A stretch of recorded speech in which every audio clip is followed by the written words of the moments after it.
गौतम बुद्ध एक महान समाज सुधारक और बुद्ध धर्म के संस्थापक थे। गौतम बुद्ध वैज्ञानिक सोच के थे।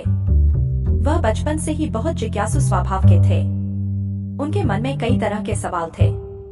उन्हें अपने हर सवाल का जवाब चाहिए था, जो भी उस समय गलत परंपराएं थी। गौतम बुद्ध उन्हें खत्म करना चाहते थे। वह दुनिया में लोगों को सत्य के मार्ग पर चलाना चाहते थे। गौतम बुद्ध दुनिया को जन्म, मृत्यु और दुखों से मुक्ति दिलाने के लिए अपना घर परिवार को त्याग कर इन सब की खोज में निकल पड़े। चलिए जानते हैं गौतम बुद्ध के बारे में विस्तार से कि उन्होंने किस प्रकार संसार को अपने ज्ञान से समझाया। कोई बात बहुत दिनों से मानी जा रही है, इसलिए उसे मत मान लेना। किसी धर्म ग्रंथ में लिखी गई है, इसलिए उसे मत मान लेना। किसी बड़े आदमी या संत ने कही है, इसलिए मत मान लेना। मेरी कही हुई बात को भी इसलिए मत मान लेना कि वो मैंने कही है। किसी बात को अपनी बुद्धि द्वारा तर्क की कसौटी पर कसना यदि सत्य उतरता है और जीव कल्याणकारी हो तो जानकर मान लेना। गौतम बुद्ध का जन्म व जन्मभूमि। गौतम बुद्ध का जन्म 563 ईसा पूर्व में कपिलवस्तु के समीप लुम्बिनी वन, नेपाल में शाक्य कुल के राजा शुद्धोधन के यहाँ हुआ। उनकी माता का नाम महामाया देवी था। माना जाता है कि जब महामाया अपने नहर देवदह जा रही थी, तभी रास्ते में उन्हें प्रसव पीड़ा हुई और वही रास्ते में बालक बुद्ध का जन्म हुआ और बालक का नाम सिद्धार्थ रखा गया। अब इन्हें भगवान बुद्ध के नाम से जाना जाता है। गौतम बुद्ध के जन्म के 7 दिन बाद उनकी माता का देहांत हो गया। उनका लालन पालन उनकी मौसी और रानी प्रजापति गौतमी ने किया था। सिद्धार्थ का मतलब होता है वह जो सिद्धि प्राप्ति के लिए जन्मा हो। और एक साधु ने यह घोषणा की थी कि यह बच्चा या तो एक महान राजा बनेगा या एक पवित्र पद प्रदर्शक बनेगा। गौतम बुद्ध के जीवन की शुरुआत। गौतम बुद्ध बचपन से ही दयालु और करुणामय थे। साथ ही वह एक कुशल राजकुमार भी थे। तलवारबाजी, कुश्ती, घुड़सवारी आदि में निपुण थे। उनके पिता ने उनका विवाह एक सुंदर राजकुमारी यशोधरा से करा दिया और बाद में उनका एक पुत्र हुआ जिसका नाम राहुल रखा गया। फिर उनका मन घर गृहस्थी में नहीं लगता था, क्योंकि उनसे अपनी गरीब प्रजा का दुख देखा नहीं जाता था। उनके मन में कई तरह के सवाल थे, जैसे संसार में इतना दुख क्यों है और इस दुख का कारण क्या है। उनके पिता राजा शुद्धोधन ने गौतम बुद्ध को दुखों से हमेशा दूर रखा था। लेकिन एक दिन गौतम बुद्ध चोरी छुपे अपने सारथी चन्ना के साथ अपने महल से निकल गए। उन्होंने रास्ते में एक बीमार वृद्ध को देखा, तब उन्हें पता चला कि व्यक्ति बूढ़ा भी होता है। इसके बाद कुछ दूर जाने पर उन्होंने एक शव जाते देखा। शव को देख उन्होंने अपने सारथी चन्ना से पूछा, ये लोग कौन है? ये 4 व्यक्ति इस तरह इस व्यक्ति को कहाँ उठाकर ले जा रहे हैं? तब चन्ना ने उनको बताया कि इसकी मृत्यु हो चुकी है, अब ये व्यक्ति इस संसार में नहीं है। यह सुनकर उनको जीवन का एक और सच पता चला, सत्य की खोज। फिर एक दिन गौतम बुद्ध जिंदगी की सच्चाई का पता लगाने के लिए अपनी पत्नी और बच्चे को रात्रि में सोता हुआ छोड़कर अपने महल को त्याग कर निकल पड़े। उन्होंने अपने मन को काबू करने के लिए ध्यान करना शुरू कर दिया और अपने 5 शिष्य भी बना लिए।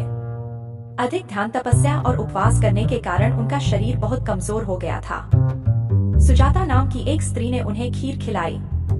गौतम बुद्ध को ज्ञान हुआ कि भूखे पेट नहीं रहना चाहिए। यदि हमारा शरीर स्वस्थ रहेगा तभी हमारा मन स्वस्थ होगा और हम अपने कार्य में सफल हो पाएंगे। उनके उपवास तोड़ने के कारण उनके 5 शिष्य नाराज होकर बुद्ध को छोड़कर चले गए। गौतम बुद्ध ने जाति भेदभाव, पाखंडवाद, कर्मकांड, अंधविश्वास और पशुबलि का विरोध किया। उन्होंने झूठ और अंधविश्वास को छोड़ सभी लोगों को सत्य के मार्ग पर चलने के लिए प्रेरित किया। उसके बाद धीरे धीरे गौतम बुद्ध के अनुयायी बढ़ने लगे और बहुत बड़ा संघ बन गया। उन्होंने जगह जगह जाकर लोगों को उपदेश दिए और सत्य का मार्ग बताया। इसके बाद उन्हें बिहार के गया में एक पीपल के वृक्ष के नीचे ज्ञान की प्राप्ति हुई और वो बुद्ध के नाम से प्रसिद्ध हो गए। गौतम बुद्ध ने कहा, जिसने जन्म लिया उसकी मृत्यु निश्चित है, इसका कोई उपाय नहीं है कि वो न मरे। बुद्ध की मृत्यु 483 ईसा पूर्व में कुशीनगर उत्तर प्रदेश में हुई थी। बौद्ध धर्म के अनुयायियों द्वारा इसे महापरिनिर्वाण कहा जाता है।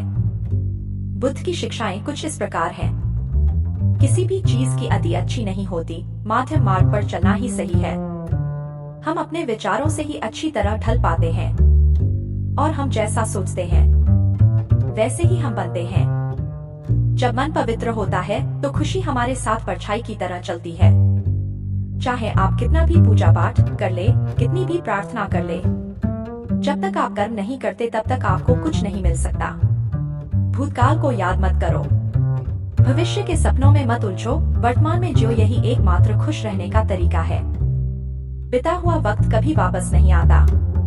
हम अक्सर सोचते हैं आज का काम कल पूरा कर लेंगे, लेकिन गुजरा वक्त वापस नहीं आता। इसलिए अपना काम समय पर पूरा करें। हर इंसान को अधिकार है कि वह अपनी दुनिया की खोज खुद करे, अपना कार्य स्वयं करें, दूसरों पर कभी निर्भर ना रहें। चाहे आप कितनी भी अच्छी किताबें पढ़ ले, कितनी भी अच्छी बातें कर ले, जब तक आप उन बातों को आप अपने कर्म में नहीं लाते, तब तक उन बातों का कोई अर्थ नहीं है। 1000 खोखले शब्दों से एक शब्द बेहतरीन है, और वो शांति है। हर दिन की अहमियत को समझे, क्योंकि हर दिन इंसान जन्म लेता है, हर दिन अपने मकसद को पूरा करता है। इसलिए अपने दिन की अहमियत को समझे, खुश रहे हमेशा और अपनी सोच को सकारात्मक बनाए, क्योंकि जैसा हम सोचते हैं वैसा ही बनते हैं। इसलिए नकारात्मक विचारों को निकाल दो।